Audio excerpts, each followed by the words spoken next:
Is your DualSense controller completely dead and refusing to wake up no matter how many times you mash the PlayStation button? Don't panic, because you probably don't need to drop $80 on a new one just yet. Welcome back to Tech Vibes. Usually, a controller that won't turn on is suffering from a blown charging circuit, a stuck reset pin, or a battery that has entered a deep sleep state to protect itself. Let's get that light bar glowing again with these 10 advanced hardware fixes. Step 1. Perform a hard pinhole reset. Locate the tiny hole on the back of the controller near the Sony logo. Use a paperclip to press and hold the internal button for 5 full seconds. This force reboots the onboard hardware controller. Step 2. Use a high-voltage wall charger. Sometimes the PS5 USB ports don't provide enough kick to wake a fully depleted battery. Plug your controller into a modern fast-charging phone block for 30 minutes to jumpstart the charging cycle. Step 3.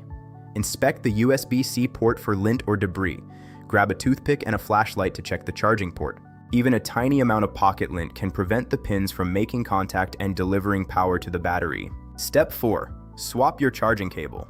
Not all cables carry data and power. Use the original cable that came with your PS5 or a high-quality braided cable to ensure the controller is actually receiving a charge. Step 5. Check for a stuck PlayStation button. If the button feels mushy or won't click, the internal membrane might be dirty.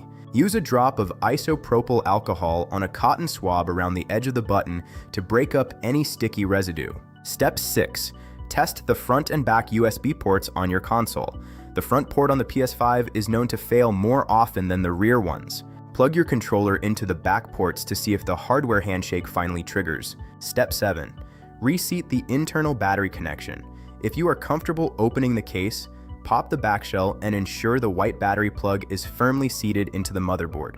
A drop from your couch can easily loosen this connection. Step 8. Bypass the battery with a direct wired connection. Hold the PlayStation button and the share button simultaneously while plugging it into the console. This can sometimes force the controller into a communication mode that bypasses a dead battery cell. Step 9. Clean the internal charging ribbon cable.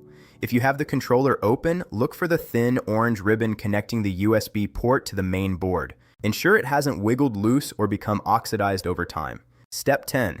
Update the controller firmware manually. Connect the controller to a PC or Mac and use the official Sony Firmware Updater app.